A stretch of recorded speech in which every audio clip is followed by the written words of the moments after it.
Adversidades da Igreja de Cristo. Filipenses capítulo 1 versículos 12 a 21. Diz assim: Quero, irmãos, que saibais que as coisas que aconteceram comigo contribuíram para maior proveito do Evangelho, de maneira que quando eu fui preso por amor de Cristo, nos lugares por onde passei, muitos dos irmãos no Senhor, tomando ânimo com as minhas prisões, ousam falar a palavra com mais confiança, sem temor. Verdade é que também alguns pregam a Cristo por inveja e porfia, mas o importante é que outros pregam por boa vontade. Na verdade, alguns anunciam a Cristo só por contenda e discórdia, não porque considera as minhas aflições, mas outros por amor, sabendo que fui posto para a defesa do Evangelho. Mas que importa? Contanto que Cristo seja anunciado de toda maneira, ou com fingimento ou em verdade, nisto me alegro, e me alegrarei ainda mais, porque sei que isso me resultará salvação, pela oração de vocês, e pelo socorro do Espírito de Jesus Cristo, segundo a minha intensa expectativa e esperança, de que em nada serei confundido. Antes, com toda a confiança, Cristo será, tanto agora como sempre, engrandecido através do meu corpo, seja pela vida, seja pela morte. Porque para mim o viver é Cristo, e o morrer é ganho.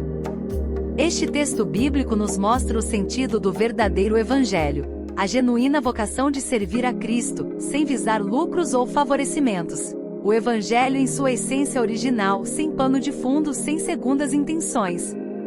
Hoje a apostasia tomou conta da nossa geração, onde a igreja não é vista como comunidade, mas a visão pregada é empresarial. O valor da alma está sendo substituído pelo sentimento monetário.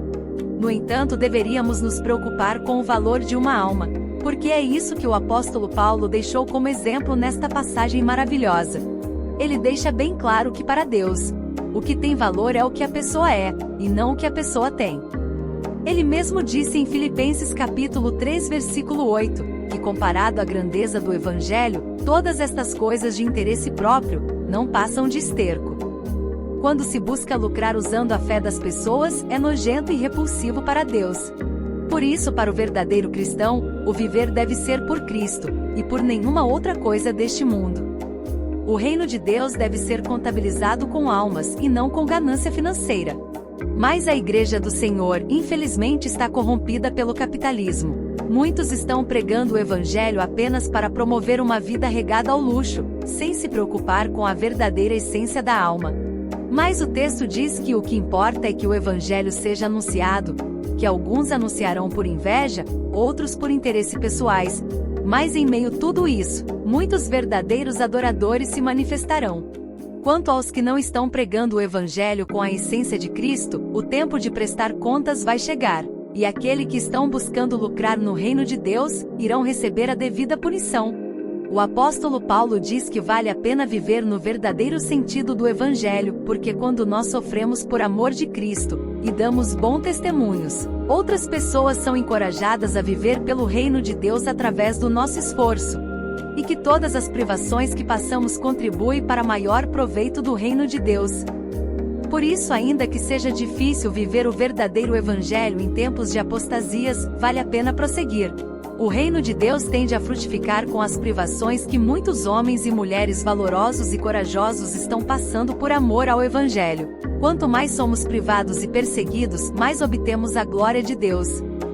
Em 2 Coríntios capítulo 3 versículo 18, diz que todos nós, que com a face descoberta contemplamos a glória do Senhor, segundo a sua imagem estamos sendo transformados com glória cada vez maior, a qual vem do Senhor, que é o Espírito. A obra de Cristo é muito boa, por isso compensa suportar as privações. Em Filipenses capítulo 1 versículo 6 o apóstolo Paulo diz: Estou convencido de que aquele que começou a boa obra em vocês, vai completá-la até o dia de Cristo Jesus. Então, meus amados, vamos continuar, mesmo que o nosso coração esteja indignado com tanta hipocrisia, mesmo que as circunstâncias dizem para nós pararmos. Vamos dizer que por amor a Cristo, e por defesa de um Evangelho genuíno, vamos prosseguir inabalável. Que Deus nos conceda um coração vocacionado pelo verdadeiro Evangelho, e que possamos gastar a nossa vida diante dele, visando apenas uma recompensa celestial para as nossas almas. Uma reflexão desenvolvida pelo pastor Saulo Mendonça de Oliveira. Obrigado por ter ficado até aqui.